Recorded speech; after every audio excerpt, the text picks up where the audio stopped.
This shirt is giving me very much like puffy pirate shirt vibes, but green, and I'm loving it. I'm loving it. Call me Captain Jack Sparrow, please and thank you. Also, sorry, you're gonna see some weird lines. I closed the blinds that are right in front of me. Now it's a little too dark, but when I left them open, I had like this all over me. So this I can't avoid. This part right here, I've tried to figure out. I can't without making it too dark, but you're just gonna have to bear with me on it, especially as like the time is changing, you know, and the lighting's changing. We're having to deal with a few little mishaps, okay? We are here for my October wrap up, which, how many books did I even read this month? I quite literally don't know. Hold on, let me count. 18 books so far this month, and I'm probably going to be finishing another one tonight, but it's a novella. So most likely 19, which is good. I'm gonna be close to hitting my reading goal. I'm gonna be real close. So we gotta keep on cranking them out. Without further ado, let's jump into all the books I read in the month of October. I had a pretty solid reading month. I'm not gonna lie, not gonna complain. First up, I read the first 3 books in the Broken Bond series by J. Bree. So I'm just gonna talk about them together, but they are Broken Bonds, which is book 1, Savage Bonds is book 2, and Blood Bonds is book 3. So I originally was reading these because me and some of my friends on here were doing a read along with them, and you know, we gave it a fair shot, but none of us were liking this series whatsoever. I think I was the only one to finish the 3rd book, and like when I texted in the group chat, I was like, guys, it's garbage. They were like, okay. And everyone was kind of on the same page. No one was like loving it. So we ended up DNFing the rest of the series, but I did finish these first 3 books. So the first 2, I gave 3 stars. I was really holding out. I was really trying to be optimistic, trying to be positive. And then by the third one I gave 2 stars. I really did not like this series at all. It's a why choose fantasy romance following Ollie, and she has like powers that you don't really get a clear image of what they are. She has bonds. What really are bonds? She has 5 guys who hate her.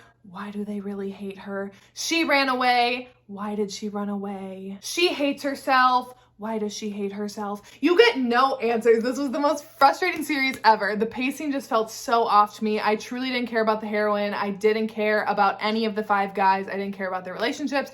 I didn't care about the world. I didn't understand the world. I didn't think it was clear. I didn't think that motivations were clear on like any of the characters' parts. Even on like the resistance part, that didn't make sense to me. Like what are they resisting? What are they trying to do? That never fully clicked for me. I literally hated this series. So very glad that we're not going forward with it anymore. Very glad to be done with it. They're long books too, and yeah, I know so many people love it, and I was really, really excited, but it just was not for me whatsoever. Okay, next up, I'll lump these 3 together because I did read them for a reading vlog, so I won't go super in depth. Instead, I will just drop the link to the reading vlog down below so you can see like full reactions, thoughts, comments as I'm reading these 3 books. So I read 3 of BookTube's most hype romances for that vlog. So the first one I read for that was Magnolia Parks by Jessa Hastings. I gave this one 5 out of 5 stars. This was my favorite book I read all month. This was incredible. It's truly like, it's just so artistic. The writing is so unique. The voice is unique. The characters are so out of touch and unrelatable, but yet they're so relatable. It's like it follows Magnolia and BJ, and it's angsty, toxic. Well, is it Yeah, it's just really angsty romance. So Magnolia and BJ are like best friends, and they did date. They are still in love, but BJ cheated on Magnolia. So when you start at the beginning of this book, they are not together, and it's following them over just like the tumultuous course of their relationship. It is so back and forth. It is so frustrating. It is just like, you just want to shake them at times, but it is so good. Just when you think they're on like the same page, they're on completely separate chapters the next time, and it's just incredible. I was truly blown away by this. I will just say though, because I know you guys always come here, well, I don't know if you come here for this, but you know that all the romances I recommend always have spice in them. This does not have spice. This does not. So I will just warn you about that. It's not that I missed it. It's just, I would have liked it, you know? I would have liked to see Magnolia and BJ, you know, get it on, but it's fine. It's fine that it wasn't in here, but I do just want to warn you before you go into it that there isn't any. But this was incredible. Next, for that vlog, I read A Love Letter to Whiskey by Candy Steiner. So this one follows Bea and Jamie, and it's like friends to lovers, angsty, right person, wrong time, wrong time, wrong time. It like never, the timing just never lines up for these two. So it starts out when they are younger and in high school, and they first meet and become friends, and Jamie actually starts dating one of her best friends, one of B's best friends, you know, and she's just kind of always watching Jamie, and they form a friendship. And then it follows them going to college, and then it follows them post-college, and it's so messy. It's so, again, just so frustrating. This book like just took a toll on me. It took an emotional toll on me. I do have the anniversary edition, so I have Jamie, like this back part is all Jamie's POV from like the original part of the book, and I haven't read Jamie's POV yet. I was not, like, I couldn't handle it emotionally after I finished this, but this book was incredible. Again, 5 out of 5 stars. Absolutely loved it. I totally get why so many people love this book. Okay, last up that I read for that reading vlog was Flawless by Elsie Silver. So this one follows Summer and Rhett, and it's forced proximity, kind of like workplace-ish. But I mean, it's not like in a workplace, but she has to like kind of babysit him because she works for his like agent, and she has to kind of like help keep his image in line. So she has to move in with him and be his babysitter and go to events with him and everything. So kind of like not really even like boss employee, I don't know. And it's like small town country kind of romance, because Rhett is a bull rider, and he said something to make some of his sponsors very angry, and they need to kind of get his image back on track before like people just start dropping him. Summer's dad is his agent, and she's really trying to like prove herself a little bit. So her dad's like, you're gonna go and live with Rhett and keep him in line, and it goes from there. And it's just tons of banter. It's hot. There's a scene with some chaps where I was like, okay, I like chaps now. It was really good. I gave this one 4 out of 5 stars. Here's my thing with it. The beginning of it, I was not connected to whatsoever, and it just felt kind of slow to me, and I just wasn't like excited to get back to it. You know how like when you step away from your book and you're like, oh, I can't wait to get back to reading? I didn't have that feeling with this one. Like I just didn't necessarily care until the last 50% of this book. The last 50% of this book blew me away. Like the last 50% is 5 stars, and the first 50% was like 4 stars. So that's why I ended up giving it 4. It's more like 4.5, but I did round it down to 4. Y'all know I don't like small town or country, anything, but I really did enjoy this. Next, okay, I did a reread with some of my friends. I've talked about this before, that I was rereading Priest by Sierra Simone with them. None of them have ever read Smut before, and a few of them were born and raised Catholic, so this was like healing for them. So this is a Priest romance, forbidden romance, insta love romance, following Father Tyler Bell and Poppy, one of his parishers. I don't know the terminology, but anyways, he's a priest, and she comes into his confessional one day, and they hit it off, and Father Tyler Bell is very tempted to break his vows, and he does just that, which, thank you, Father Tyler Bell. I'm glad you did. It's a fun time when you do. I already read this book before, and when I had first read it, I gave it 3.5 stars, and I rounded it down to 3. This time when I read it, I would definitely round it up to 4, but I think I would still leave it more at like the 3.5. Just because I don't necessarily love the insta love as much. I'm just not a huge fan of insta love. However, Sierra Simone's writing is just so beautiful. The way she tells the story is just amazing. And like watching Tyler work through his like vows that he made, but then also like, why is it wrong that I just want to have her and like only her, you know? And it's a brilliant book, honestly. But yeah, I don't necessarily love the insta love. Okay, next up, I read a newer release, Brutal Intentions by Lilith Vincent. So this one is a mafia stepfather, stepdaughter, age gap, forbidden romance. There's cheating in this, so heads up on that. So this one follows Lazaro and Mia, but he goes by Laz. So Laz and Mia. Laz is definitely younger. I think he's maybe like 29, 30.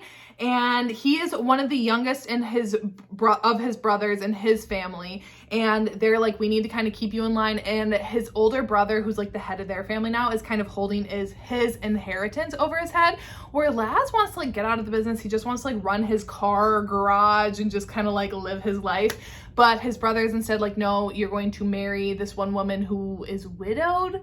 Is she widowed or something? I don't know. She needs a husband and she needs an heir to kind of like bring these two families together. So he is married to Mia's mother and becomes her stepfather. And Mia's 18. She's a senior in high school, and she just really wants to get away. Her mom had her out of wedlock, right? Like she wasn't married, so she just kind of always brought shame upon the family. Like her uncles hate her, her mom hates her, no one likes her, no one respects her. Anyways, and Laz sees that, and it's not like the way that she's treated, but also like wants to get under her skin, and he would have rather that he got married to her than her mother, so he does not care when he starts cheating on the mother with the daughter. And it goes from there. Here's the thing with this one. I give this one 3 out of 5 stars. It's fun. Like you just have to kind of suspend your disbelief on this one because it is very like insta love, like right from the beginning. Laz is very clear on his intentions, and it doesn't start with him marrying her mother. It's when they're already married. So it just kind of like drops you into the story a little bit. I did like it. It's like kind of outrageous, but it's fun. You know, like it's a fun book. And yeah, I didn't care that they were cheating on the mother. I was kind of like, get it, you two, go have your fun time. I'd say it was like solid. It was solid. It's not like my favorite, but it was like a fun and enjoyable time. Okay, next is, I read quite a few like Halloween, actually I read just a lot of novellas, but I did read a couple of Halloween novellas, and the first one that I read was Moonflower by Illyria. Welcome to Illyria. Welcome. Does anyone remember that from She's the Man? Is that how you say it? Illyria Firethorn. So this one is an MFM, Childhood Best Friends to Lovers Halloween novella. So this one follows Cora, Wilder, and Ezra. So Cora is off at school, she's off at college, and she has a boyfriend living with her that she just like he doesn't do anything, he doesn't clean, he doesn't spend time with her, like she's ready to break up with him. But she also knows that she kind of stays with him because she knows how much she is in love with her childhood best friends, Wilder and Ezra. However, she doesn't think it's fair to them that she wants them both. So instead of like picking one, she just like doesn't get with either of them. And little does she know they're all miserable that she won't like be with them. And Wilder and Ezra are still back in their hometown, and they're still like best friends, and they have noticed that Cora's grown distant from them. So they decide on Halloween, after I think it's Wilder sees some posts from Cora, maybe alluding to her feelings about wanting both of them, and they're both on board. They're like, we both want you, so like if you'll take both of us, we'll do it. So they drive to her college, break up with her boyfriend for her, and then track her down at a Halloween party and are like, let's make this happen. And it goes from there. It's quick, it's hot. There's still like character development and like depth to these characters. I loved this. I gave this 4 out of 5 stars. This was a fun time. The Halloween vibes were great. The 3 main characters, like I could get their connection between the 3 of them. Yeah, like honestly, this was really, really solid. And I honestly don't really have any complaints about it. Like I would love to see this expanded to be like a full book, but obviously it's a novella, and that's like, it's fine. It served its purpose. But I think if the author ever expanded it to a full book or even gave them another one, I'd definitely be reading that. I loved it. Oh, next we got another new release, brand new release of this month that I read literally in one evening, I think. It Starts With Us by Colleen Hoover. So this is the second book following up It Ends With Us.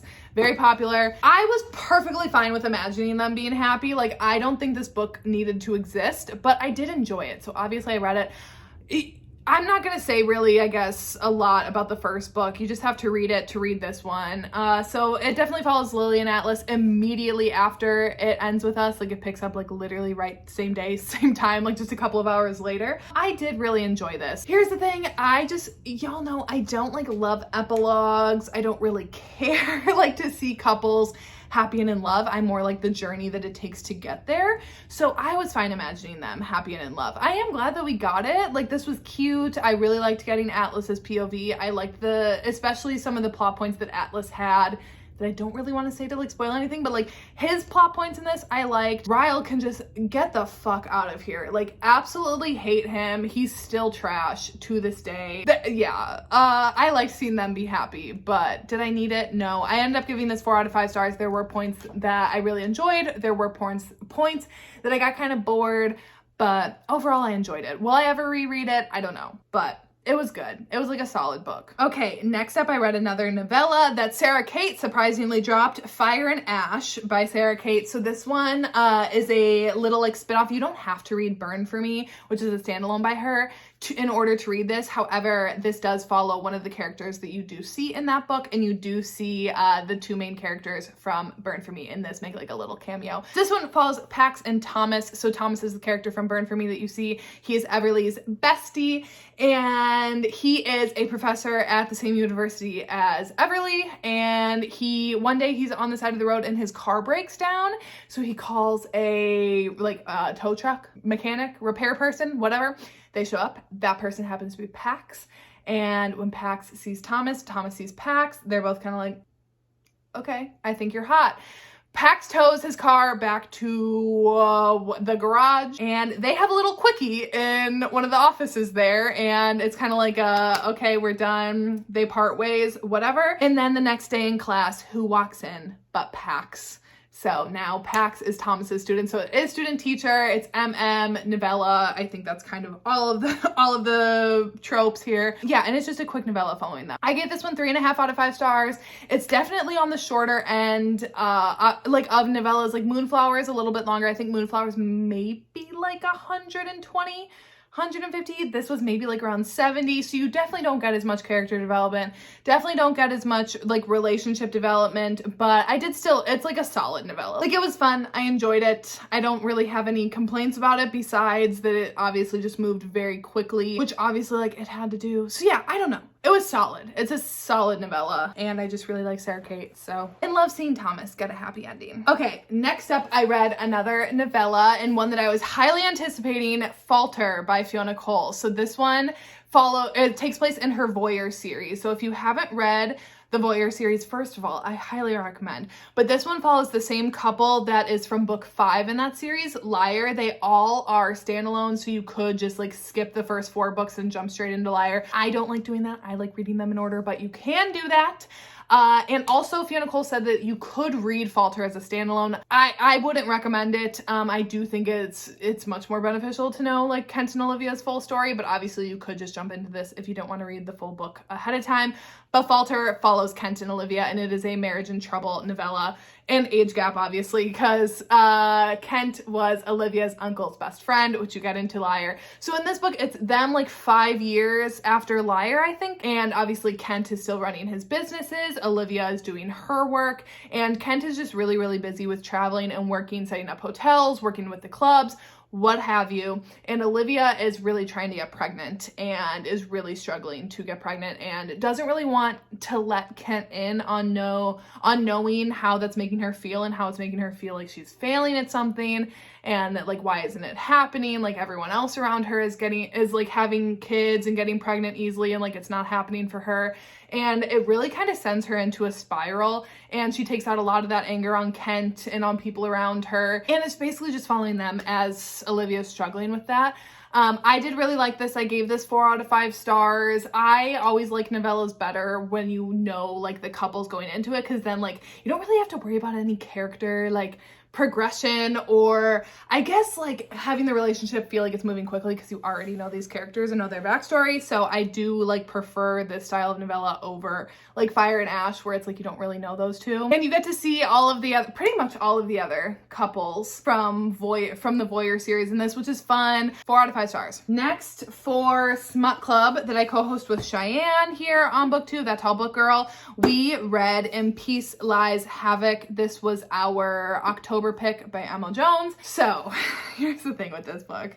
I was so looking forward to this series, and I still am looking forward to reading other books in the series. However, this was frustrating to me. So I ended up giving this one 3 out of 5 stars. This one follows Kingston and Dove, and Dove is a dancer, and at the beginning of this book, she is kidnapped by these people, this circus. She's taken on a boat. She's kept there for a few days or like a week or something, and then she's moved to be a part of this traveling circus and being a part of their act. But it's like this dark, messed up kind of like sex circus in a way. Truly, I don't fully understand what this circus is, but Midnight Mayhem is what she ends up joining, and it's kind of like you either join or you die, and she has like no family, no friends, like nothing really tying her back to the world, so she's like, sure thing, and she ends up being a part of the act with the 4 Ks, Kingston, Killian, Kieran, and Keaton, and they're all like brothers, and it's kind of like mafia, dark. Truly, I genuinely don't even know how to explain this book. I genuinely don't even know how to explain it. I was confused for quite a bit of it, And then we got like kind of the scene that was supposed to be like the info dump kind of scene, and I was still kind of confused. If I had a family tree, this would have made this book like 85% more enjoyable, I think. I still don't understand a lot of things. And the thing, like, even confusion aside, because granted, things could be cleared up in the next books in the series. I don't necessarily like that. I feel like you should have an understanding of the world enough for a single book without having to read further on into others, but that's my thing. With this one though, I didn't necessarily like feel the connection with Dove and King. Like, I didn't feel invested in them. Like, if they would have ended, obviously if it's a romance, so they had to end up together at the end, but if they wouldn't have, I wouldn't have cared. I didn't feel a connection to them. And especially as things came out, I was like, I should feel like this, like, this love, this attraction between the two of them, and I just didn't. I didn't really connect with either of them. I don't know. Overall, it was like fine. It just wasn't like, I don't know. It wasn't the best. It wasn't my favorite. I definitely loved Sicko way more than this. Then for Out of Bounds book club that I co-host with Nikki over at Nikki and Bookland, we read Losers Part 1. Yes, this is the first book in a duet, and it's like almost 600 pages by Harley LaRue. So I gave this one 4 out of 5 stars. I did really enjoy this book a lot, actually. So this one, so if you read The Dare by Harley LaRue, it's a novella, which I highly recommend. You don't have to read that in order to read this. However, I would definitely recommend reading The Dare before you read this. So that one follows Jessica and Manson. More specifically, you do get introduced to the 3 other guys, but this one is all 5 of them. So Jessica is our heroine, and then it's like a why choose with Manson, Vincent, Jason, and Lucas. But also like it's like polyamorous, because like the guys are like together, like Manson and Lucas are like together kind of, and Jason and Vincent are together kind of, but then as a whole, like everyone's kind of together. It's a fun time. This takes place like a couple of years after The Dare, so I won't really say like too much to give that away at all, but Jessica's basically back in town and she starts running back into Manson and the guys. And that night at the Halloween party that took place in The Dare has never really kind of left her head, and she's just kind of flailing right now. She's doesn't really have a job. She's living back home with her parents, just trying to like figure her life out. And Manson and the guys are routinely just harassed by everyone else in town because they're like the losers and the weirdos. This book made me so frustrated. I'm like, all y'all peaked in fucking high school except for like our guys in here. Like, just protect the 4 of them at all costs. I don't know. I did a shitty job of explaining it. You can read the blurb. I was really into it at the beginning. The beginning was giving me 5-star energy. However, around like the 40% mark, when things kind of like started to unfold between the 5 of them, then it just turned into so much of them just like hooking up with each other for the rest of this book that I was just kind of like, okay, where'd the plot go? Like, I don't know. It was so, I did really like how Jessica's relationship was really developed with each individual guy, that you genuinely feel like each of them individually have a connection, but then also that the guys have connections with each other. Like, that was all amazing. That all made sense. I totally get like why they all are into each other. However, the plot, like, this was just so much book then to barely have any plot moving towards the end, and it doesn't even end on a cliffhanger, which was surprising. I will definitely be reading part 2. I did really enjoy it. Just like I said, I don't think it needed to be as long as it is. I think it easily could have shaved off like 150 to 200 pages. Next, I read another Halloween novella because Rachel from Rachel Reads and Sings, she DM'd me and she was like, McKay, this hero is giving me James energy from Always Been You. And I was like, sold, Rachel, you don't have to tell me anymore. So Offerings by Ashley Mack. So this one follows Elise and Colin, and it's a brother's best friend, college Halloween, academic type romance. So at the beginning of this book, you see back in high school how Elise always throughout her life, she's always had a crush on her best friend's brother, Colin, and Colin has always had a thing for Elise, but neither of them have ever made a move on each other. And now a few years later, they're at the same college. Elise is a freshman and Colin is what, like a sophomore or a junior or something? He's a couple years older. And there's this night where there's kind of like these 3 secret societies on campus, and Colin is a part of one of them, and one of them every single year does this hunt where they put up, is it like 5 or 6 people that are like the Offerings, and the Offerings have to like hide from everyone else on campus all night, and if they're caught, like stuff can happen, whatever. So Colin is like, oh crap, this is my year, like I'm chosen. I need to figure out how I'm gonna stay safe and stay hidden this entire night. And him and Elise's paths end up crossing this night, and they end up spending the night out on the run together throughout campus. So like exploring little hidden tunnels and like passageways that Elise has found over the like span of the campus. It's fun. It's like kind of got you on the edge of your seat a little bit too, because they are like on the run, and there's especially this one dude that they both know from high school from a previous interaction that is trying to track them down. It's a fun time. I gave this 4 out of 5 stars. I really enjoyed this. Again, I felt like there was character development. I felt like the relationship development like made sense. The progress of it made sense. I loved the setting. I loved the plot. I loved the atmosphere. This was like a really solid story. Now one that I really did not enjoy whatsoever. I'm sorry, Harley LaRue, I freaking love you, but I really like this one did not work for me whatsoever. And that is the Dirty First Dates Halloween Haunt novella. So I've read the other 2. The Arcade is by far my favorite. The Arcade is the one I recommend the most. Museum was solid. This one just did not do it for me at all. So this one follows Dahlia and Raphael, and it's like they're just freshly graduated high school or something. They're like 18, 19 or something, and they're waiting in line at this haunted house, and it does take place, I think this was part of it too. It does take place back in like the early 2000s. So they have like Blackberries, and they're talking about like MySpace and just stuff like that, and like the clothing and everything. I think it was just like, it's too soon for me. You know, I don't want to like be re-experiencing that. Dahlia and one of her friends are like waiting in line for this haunted house, and then her friend's boyfriend and his friend, Raphael, end up showing up, and they kind of like couple up, whatever, go and do these things. It's like 30, 40 pages of just pure smut, which is fine because like that's what the Arcade is, and loved the Arcade. This one, I never got into. I didn't like the whole premise, I guess, of it. I don't know why this one didn't work. Actually, I do for one reason. It was like daddy kink when this dude is like a 19-year-old scrawny, fresh out of high school kind of dude. And I was like, it just, personally for me, that just does not work for me. I love that when it's like Daddy James from Hush Hush, when he's like 50 and it's like, ooh, Daddy James. But not when you're like 19 fresh out of high school, or like 19 or 20. Like he was really young. And I was just like, that just doesn't work. They're like the same age. I just personally don't like that. There's just some things in here that I didn't necessarily like. I don't know. It wasn't my favorite, and it did not work for me. I ended up giving it 2.5 out of 5 stars. Next up, I read Reminders of Him by Colleen Hoover. I buddy read this with one of my friends. She's recently been getting into like a little bit more of like romances, not really like romance, but she really likes Colleen Hoover, and I hadn't read this one yet, so we decided to buddy read this one together. This was incredible. I gave this 5 out of 5 stars. I never plan on having children, but yet, besides my beautiful kitties, right? They're both sleeping.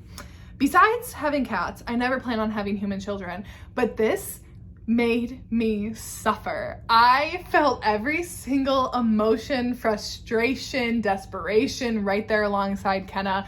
So this one follows Kenna, and she's recently released from prison, and she is making her way to this town. And one night when Kenna first arrives in town, she goes to this bar and she meets Ledger, this bartender slash owner. They kind of hit it off a little bit. I don't know, what can I spoil actually? Okay, I don't really know how to say. Okay, so anyways, they have a connection in their past that Ledger doesn't realize right off the bat, and Kenna comes to this town with the purpose of trying to reconnect with her daughter, who she lost custody of because obviously Kenna gave birth when she was in prison, and she's trying to reconnect with her daughter, and the people who are now raising her daughter are not open for that, and it's her just trying to reconnect with her while also then forming this bond with Ledger. And again, like I said, I don't really know what else I can say because I don't want to spoil anything. I really loved this book. This had me sobbing at the end of it. The ending did feel a little rushed, I will say. I thought the ending felt rushed for how much we spent with like build up. I was like, how is this going to be resolved? Because I thought it was maybe only like 30 pages left, and it was, so that did feel a little quick. However, I just did really love this. It made you realize too about just women in prison who like have children in prison, and how all of their rights can just be gone. And like then when you get out, kind of talks through how she's like, I could go through the courts, but like I won't win. How am I gonna get money for that? How am I gonna get, like, I'm working a job, but I'm just trying to like pay my bills, and how am I gonna get money to like prove to a court that I'm like stable enough? I mean, I explained that poorly, but just her thought process, it's like, oh my God, you just like, I've never thought about that before. and it was just really good. I loved this one. And lastly, that I finished this month is The Company of Fiends by Catherine Moon. So this one is the second book in the Tempting Monsters series. You don't have to read A Lady of Rooksgrave Manor in order to read this. You do see an appearance by Esther and her monster men. I gave this one 3.5 out of 5 stars. I did round it down to 3 though. I think part of it has to do with me, and I think this was my fault. I started this book back in September, and then I got like bogged down in like the readathon and book club books and like new releases, like things that I was just prioritizing reading over this one. So I was just reading this like a couple chapters at a time, and I don't think that that's how this book is meant to be consumed, because there's so many monsters, so many people, so many things going on in it that I kind of lost track of who everyone was, that I think my enjoyment of it kind of tanked a little bit because I couldn't keep track of who people were and I couldn't remember who was who, and I think that's on me. But this one follows Hazel, and she is our heroine. She's half nymph, half human, and The Company of Fiends is this live show that, if you've read A Lady of Rooksgrave Manor, you know the show. It's like the circus that travels around, but it's all about monsters and humans getting it on stage. And Hazel is basically like portraying herself as a human, like she's keeping like her half nymph identity a secret, so that way she can appear as a human on the show, in the show, and do her thing. And she's been with the company for 8 years, and she is kind of getting a little tired of it, but she doesn't really know what she's going to do. And as she's in this with the group still, women start disappearing, like the human women start disappearing and getting killed and getting taken. And so it's kind of like a murder mystery, like whodunit kind of thing as well, which was fun. Like truly my rating of this book shouldn't knock the book as a whole and like how the book is, because it's well written, the characters are interesting, like it's fun. I swear, like Catherine Moon's imagination with this book was like wild, because there's this one character called Constantine who's like the Gemini, so he can split into 2 people, one is pain, one is pleasure. Like that was freaking cool. Like there's a lot of cool stuff in it. It just truly was. I think I didn't consume it correctly. Like I should have been reading it quicker. Yeah, so it follows Hazel, and it's a monster why choose. She gets like a little group of men to follow her, which is fun. And yeah, like I said, I think I'm probably gonna at least finish. I'm currently in the middle of Daisy Hates. I'm not gonna finish that tonight. I'm like barely into it. I'm like 5 chapters into it. The footnotes are throwing me off in it. I'm also reading Heated Rivalry by Rachel Reed. I don't think I'll finish that one, but I am reading a Halloween novella. Oh, what is this one called? I forget the Halloween novella that I'm reading right now, but I'm probably gonna finish that one tonight. So we'll likely end up with 19 books, but I'll just throw that one in at the front end of November's wrap up. So anyways, that is it for today. Thanks for sticking with me, and I will see you when I see ya.